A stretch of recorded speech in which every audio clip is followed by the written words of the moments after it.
Everybody, today is Thursday, September 7th. How are you? And today, if you haven't heard, we've got Forrest Fenn breaking news.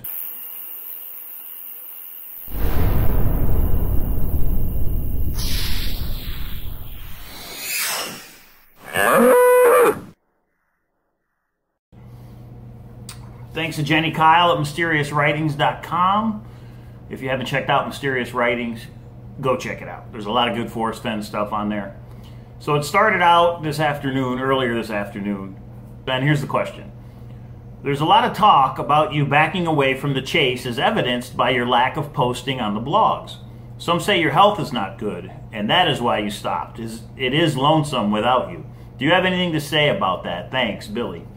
Here's Forrest Fenn's response. Well, Billy, every day for the last few years I've told myself to retire, and I always do for a few days.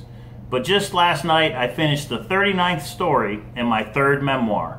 I selected what I think are my best scrapbooks, rewrote them, added lots of new graphics, stick figures, and new and old photos. It is pretty much designed and will be printed next week, hopefully. Doug Preston wrote a lengthy foreword that beautifully sets the tone for what is to come. He and I will launch the book at Collected Works Bookstore on November 2nd. After that, maybe I will retire for sure, but I secretly hope not. Some more information on this new book, his third memoir. Lou Bruno and Susan Caldwell own the book. I just wrote it. It's called Once Upon a While, and I think the price will be $24.95. Anyone who wants a copy can order it at lou@brunoadvertising.com. So then, if that wasn't enough, Jenny then posted the actual foreword from the book, the new Forrest Fenn memoir. Now, I'm not going to read the whole foreword. You can go to mysteriouswritings.com and read that for yourself. There's a couple very interesting things that Doug Preston wrote about in that foreword, and I'm going to give you a couple of the tidbits right here. Forrest Fenn mentions a final clue. The final clue, he said, would be where they found his car in the parking lot of the Denver Museum of Nature and Science. So Douglas Preston is saying that Forrest Fenn told him that when he was going to go throw his body on top of the chest, that he was going to leave his car in the parking lot of the Denver Museum of Nature and Science. Might talk about that in another vlog. I'm not going to get into it right now. There's just too much happening there.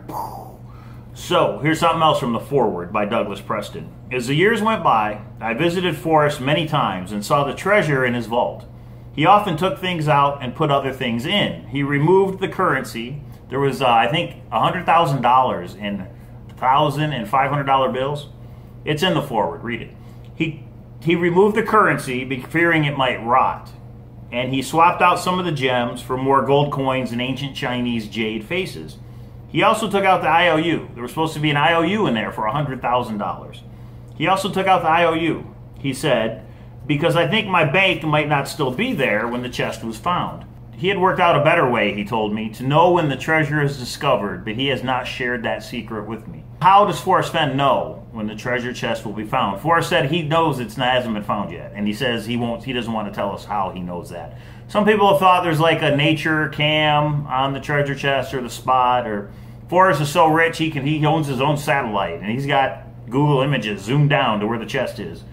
It's a lot more simpler than that, people. Forrest Fenn put something in the chest. Something so lucrative, is my guess, that whoever finds the chest is going to follow whatever instructions or do whatever that says, and that will alert Forrest Fenn that the chest has been found. We can speculate all day what it is, but the truth is we just don't know. And one of the other things on Jenny Kyle's website, he talks about what's in the chest, and at the very end he says, oh yes, and there's one other thing I've never mentioned to anybody else, but the discoverer of the chest will really like it. So there's something in there that will either make you contact Forrest Fenn, or it'll act as a trigger to where Forrest Fenn will know that somebody has the chest. And finally, one lovely summer day in August 2010, I visited him, and he brought me into the vault. The chest was gone. I finally hid it, he said. So we know the chest was hid at a minimum at the latest in August of 2010. I hid it, he said. He was about to turn 80 years old and still in excellent health with no sign of cancer, and he decided to stop waiting and hide the chest now. this way was better because he would be around to appreciate and enjoy the ensuing hunt. These stories are a treasure of another kind, and some of them, who knows, may contain more clues to the location of the real treasure. So a new book from Forrest Fenn. These are scrapbooks that are on Dale's blog. I'm assuming they're the scrapbooks that have already been posted, but hey, maybe there's new ones in there, right? Even if they are the old ones, sounds like he's reworked them. New pictures, new comments. So, Collected Works Bookstore, November 2nd. If anybody out there is going, contact me if you would, please. Be an awesome thing. 'Cause I'm sure Douglas Preston's going to be there, and Forrest will be there. I'm sure there's going to be a Q&A. If anybody could go there and record it, I would love to put it on my vlog, on my channel. So I wanted to show you a little bit of this. Bam! Bam! It's an old jacket I had from Ingress days back in the day. Look up Ingress if you don't know what it is. What else is going on? So that new information right there was, in fact, you know what it was. Forrest Fenn said, "What?" That's right. Coming to you live from the Cowlazars Fenn room. All right, got a card in the mail. Gus from Willingboro, New Jersey. Let's see what Gus has got to say. Football's on. We got a little New England Patriots going. The start of football season. I got Brady for my fantasy football quarterback. I got one of the running backs, and I got New England for defense. So I'm hoping they have a good game. It's tied right now, 7-7, first quarter. Uh-oh. This card has no purpose. I sent it anyway. Hi, Mike. Thanks for all you do. You keep a lot of us going. Please enter me in the Thrill of the Chase giveaway. New Jersey Gus. You got it, Gus. Gus is in. So I'm going to add him into the list. And I haven't gone through these and counted. Has anybody counted from the last vlog how many entries there are? I think we're at around 25, 26. If somebody does know the actual answer, I'll count them one of these days. I just haven't done it yet.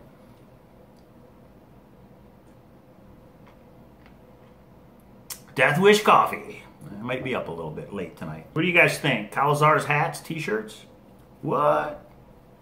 I got to go to the mall and check and see how that works. You know, they're like the embroidery store at the mall? I was thinking of getting a hat with Cowlazars or maybe a t-shirt or something. Anybody got any ideas? Let me know. Check it out. You ready? Ooh. A watch. Now, is that a cool, like, treasure hunting watch or what? Look at that. I don't usually wear a watch, but I saw this on Facebook. It's like an advertisement. Maybe you guys have seen it. And I thought, that's one cool watch. So I wanted to pick it up. Pretty neat, huh? You see that? So, a little present for myself, right? I also got some more important news. It's not Forrest Fenn said, what? But it's related to Forrest Fenn. It's related to this map right here. Lisa emailed Benchmark Maps and had a couple questions for them. And guess what? Benchmark Maps emailed her back. And she was nice enough to share with me so that I could share with all of you, because that's how this vlog works. Check it out. Basically, I'm going to paraphrase because there was a lot of back and forth. And thank you, Lisa, for sending it all to me. But I'm going to just give out the important stuff. I am the Benchmark Maps cartographer who worked on that map. Wheeler Peak was chosen due to the fact it is the highest peak in New Mexico. Part of my cartographic training is to compile those features which I believe to be most important on a map given the scale and theme. There is typically no strict objective criteria to guide such compilation. If you give the same map-making task separately to two cartographers, the two resulting maps will be different. Cartography is mostly science, but has an artistic component of which we internally term cartographic license. This is from Neil Allen at Benchmarks Maps. Now, of course, the question that Lisa asked him was, why is Wheeler Peak on the map? I think her bigger question was, why did you design the map the way you did? And really what you wanted to know is, did Forrest Fenn have any input? I got the game on, but it's muted. 10-0 New England? All right. Anybody else in fantasy football? So here we go. They email back and forth. So he's the one who did the map, no criteria. Fenn did not provide any guidance as to features to include, omit on the map. I dealt with his publisher who contracted the map, so I never communicated directly with Forrest Fenn. They were the go-between when I needed any editorial input. I'm just a cartographer who knows how to make maps and happened to make the map for Forrest Fenn's book. I am not a treasure hunter and really don't know anything about his book other than I made the overview map for it with really no direction or contact from him. So what that means is, a lot of people have said, hey, look, there's a circle here, right there. Where is it? There's a circle right there up north of Cody. There's a circle and it's not labeled. I think it's Powell, Wyoming. And there's no label on it. It's a clue. Is it a clue? Is it a hint? Is it a mistake? Is it random? But it sounds like no, Forrest Fenn did not have any input on what's on this map. Do you remember he said the unintended clue was that Canada was cut off? So now we know that Canada's not in the search area. Oh, here's the other thing. The city circle and label size are indicative of relative importance size. Just to be clear, we do not have any idea where his treasure is. He only commissioned us to make a map for his book that shows the general area. Those colors on the limited edition map were land ownership colors. White or no color would have generally been private land. We are not showing state, country, city owned land on that one. Now he's talking about a limited edition map, and I don't know if that's what this is a copy of. Not sure. Even though we made that map for Forrest Fenn's book, we still own the copyright on that map. Uh-oh. You and all the other searchers are more than welcome to have one enlarged photocopy of it made for your personal use. Woo! Bing. So this is my one enlarged photocopy that I have on my wall. And everybody else can do the same thing. So that's it. That's the big news. Forrest Fenn's got a new book coming out. It's full of scrapbooks. November 2nd at the Collected Works bookstore. I think you can pre-order the book right now. I know what you're thinking. Cowlazars, are we going to do another book giveaway? Let's get through our 1,000 subscribers, the Thrill of the Chase book giveaway, and I'll see what I can come up with after that, okay? No promises. Don't get crazy now. Don't get crazy. But we'll see what we can do. I'm looking forward to it. I really want to read it. And, there's so many people that believe there's hints in those scrapbooks. I know this book's going to do well because they want to get those hints. They want to figure out what the warm waters are, right? And the blaze and the canyon. Here's a question for you. Do you think Forrest Fenn created the blaze, or do you think he's using a blaze that already existed in his location? What do you think? Put in the comments below what you think. Did Forrest Fenn create the blaze, or did he use one that's already out there?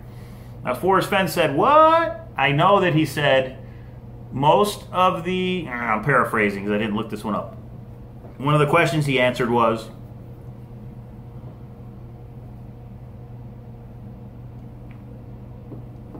Thank you. One of the questions he answered was, somebody asked him, did the clues in the poem exist before you wrote the poem? I believe I'm wording that right.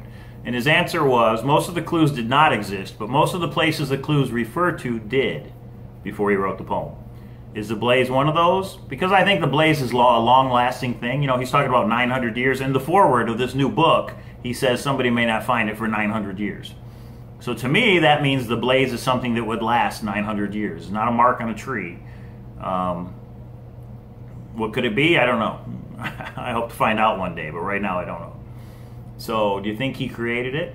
What could Forrest Fenn create that would last 900 years? There's a better question. If you think he created the blaze, what could he have created that would last 900 years?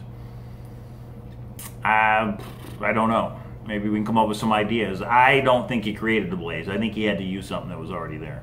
Everybody remember Coy from Breakfast, Tea, and Bourbon? Coy Lothrop and his family. They found the Breakfast, Tea, and Bourbon. They got the $50,000 from Pete Bissonnette. Well, guess what? He just sent me this package in the mail. And this says dry ice. And it's from, I'm not going to tell you where it's from. Let's just open it and see what's in it. Now this one, because it says it's perishable, I'm not going to wait for the kids to be here for this one. If I can figure out how to open it, we're just going to open it up. Oh. Helps if you know where the lid is. Let's see what it is.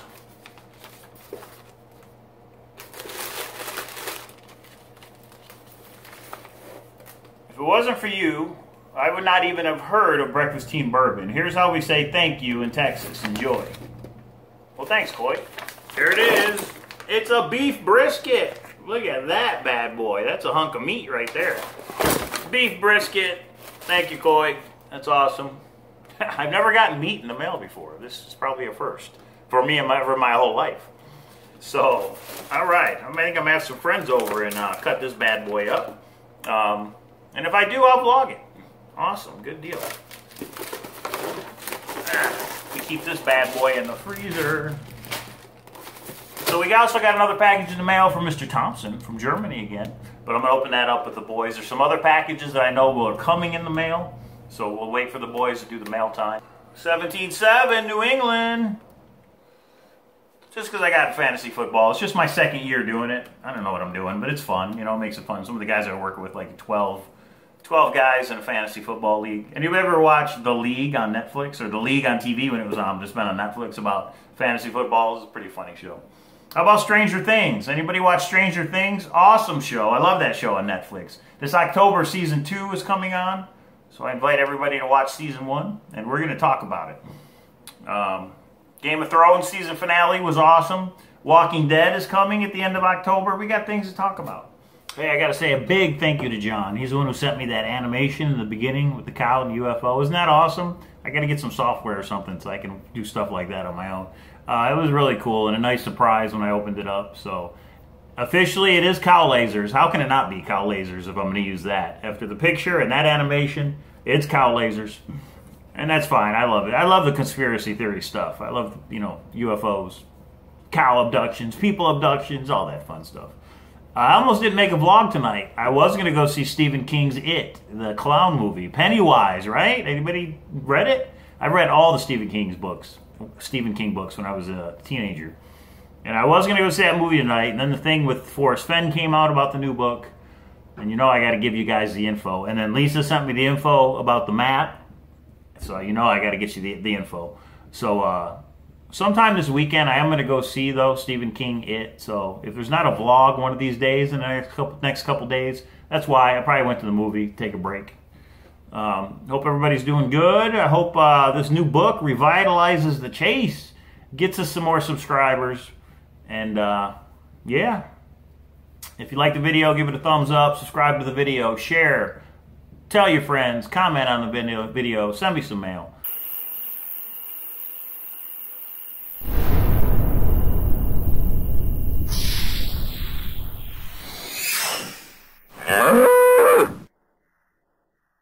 Whew, why am I wearing this jacket? It's hot as heck in here. And I'm not wearing any pants. Seriously. See you next time.